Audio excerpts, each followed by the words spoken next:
Ciudadano presidente, voy a compactar 3 reservas, las relativas al 105, al 114 y al 117. Adelante, Aunque diputado. son de naturaleza distinta, vamos a permitirnos hacerlos en un solo acto. En el país, los títulos habilitantes para telecomunicaciones se dividen en concesiones, permisos y registros. Las concesiones incluyen servicios públicos de telecomunicaciones, redes públicas, bandas de frecuencia y material satelital. Las bandas de frecuencia son intervalos del espectro electromagnético asignados a diferentes usos dentro de las radiocomunicaciones que abarcan el espectro de radiofrecuencia y microondas, y estos son divididos en sectores. En México, el espectro radioeléctrico, como espacio aéreo, es un bien nacional, es inalienable y es imprescriptible, por lo que está sujeto al régimen de dominio público de la Federación y susceptible de aprovechamiento por particulares a través de concesiones. Y por ello el Ejecutivo Federal está facultado para dar el otorgamiento de licencias para su uso o aprovechamiento adecuado conforme a las leyes establecidas. Sin embargo, el tema de las concesiones en nuestro país tiene que mejorar, ya que existe una concentración extrema de medios de comunicación en manos de unos cuantos y por ello los precios en los servicios de este sector son elevados y de mala calidad.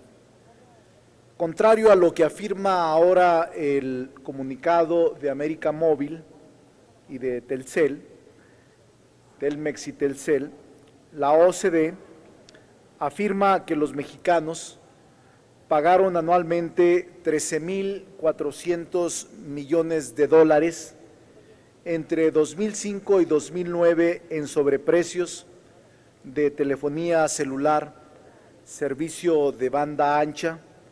De hecho, estos precios que maneja América Móvil son los más altos entre los países miembros de esta organización. La realidad es que México es un país de grandes monopolios. América Móvil tiene la llave de Internet y las redes sociales, el duopolio televisivo, los canales de cable, satelital y el 95% de la televisión abierta y casi el 70% de la televisión restringida. Ambas empresas concentran el 95% de frecuencias concesionadas. Lamentablemente en nuestro país las cosas se manejan a base de intercambio de favores con los gobernantes. Solo velan por sus intereses, dejando a un lado las necesidades de la población mexicana. Por eso estoy planteando en la presente reserva combatir los monopolios. Agregamos a la fracción primera del artículo 105 la expresión en caso de concentración y prácticas monopólicas, cambiar o rescatar bandas de frecuencia o recursos orbitales. No dejemos que las empresas dominantes en el sector de telecomunicaciones se sigan protegiendo bajo la complicidad de las autoridades.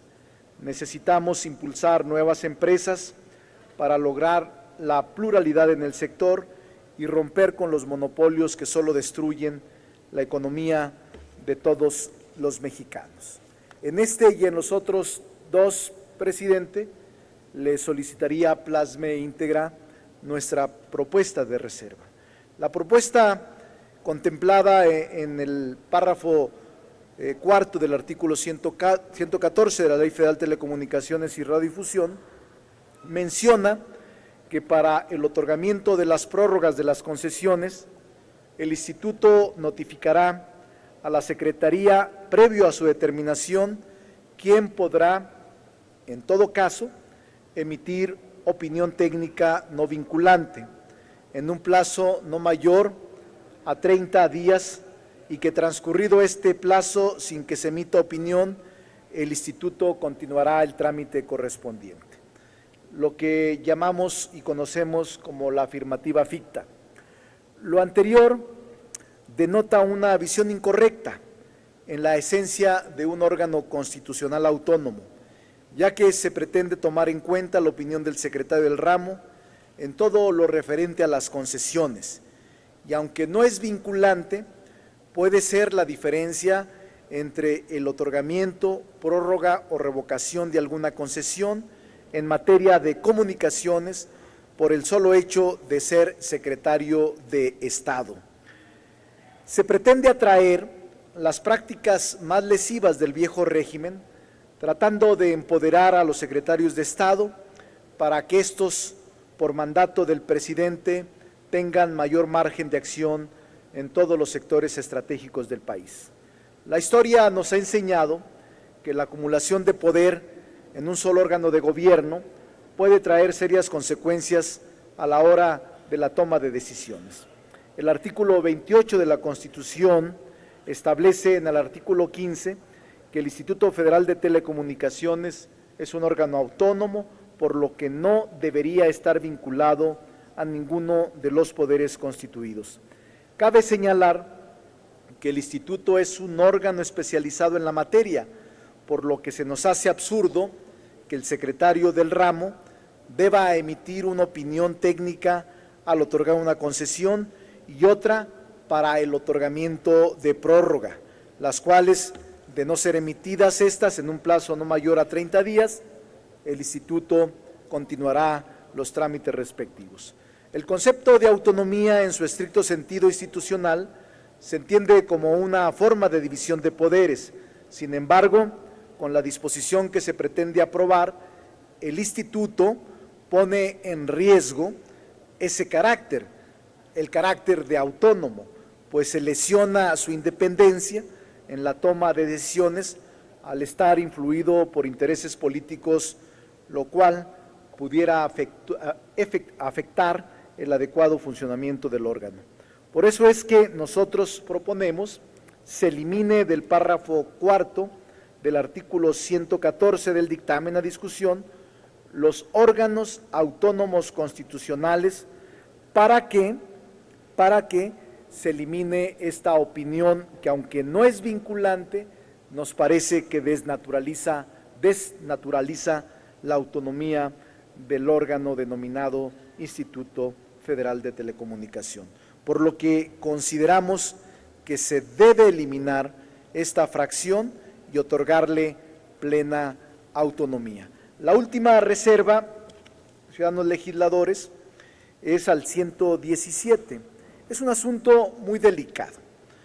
Este artículo refiere que en caso de desastre natural, de guerra, de grave alteración del orden público o cuando se prevea algún peligro inminente para la seguridad nacional, la paz interior del país, la economía nacional, el Ejecutivo Federal pueda requisar las vías generales de comunicación, que el Instituto apoye la labor técnica de la requisa mientras subsista y que se mantengan las condiciones que la propiciaron y que el administrador designado por el Presidente de la República tenga facultades amplias para cumplir con los fines establecidos.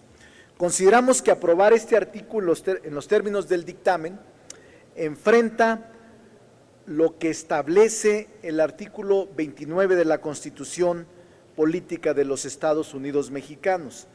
Recordemos que establece este artículo la suspensión de garantías, que señala que en los casos de invasión, perturbación grave de la paz pública o de cualquier otra que ponga a la sociedad en grave riesgo o conflicto, solamente el Presidente de la República, con la aprobación del Congreso de la Unión o de la Comisión Permanente cuando aquel no estuviera reunido, podrá restringir o suspender en todo el país o en lugar determinado el ejercicio de los derechos y las garantías que fueran obstáculo para hacer frente rápida y fácilmente a la situación que deberá hacerse por un tiempo limitado.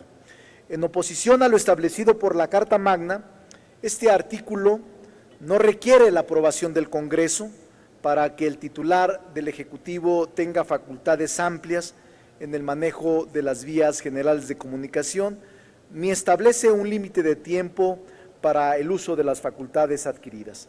Esta Cámara representa la desgracia del pueblo mexicano, la aplastante mayoría sometida a la voluntad de la élite del poder, una minoría que alza la voz y que nunca es escuchada, justo como sucede en la vida diaria fuera de este recinto. Se han empecinado en aprobar leyes sin moverles ni una coma, sin tomarse la molestia de revisar el contenido o la técnica legislativa. Las aprueban tal y como las envían los poderes fácticos, Presidencia de la República y los senadores que hacen comparsa con ellos. Prefieren ser la burla del Senado, de la Suprema Corte, cuando nos hacen correcciones o cuando con un voto se oponen a este tipo de dictámenes. El último ejemplo es esto que estamos comentando. Por eso es que proponemos reformar el artículo en comento para que el Ejecutivo requiera la mayoría calificada del Congreso de la Unión para hacer uso de esta facultad, misma que deberá ser por tiempo limitado. Es, ciudadanos legisladores, simplemente otorgarle congruencia. No puede esta disposición legal, secundaria, reglamentaria, contradecir la Constitución. Se han cometido graves desviaciones jurídicas en esta Cámara. Se han aprobado leyes contrarias a la Constitución y lamentablemente se siguen cometiendo una serie de barbaridades jurídicas que no podemos dejar pasar sin siquiera discutir, comentar o deliberar. Nos parece muy grave lo que sucede en esta Cámara. Hemos entrado a un proceso de decadencia política y de desconfianza ciudadana. Muchas gracias.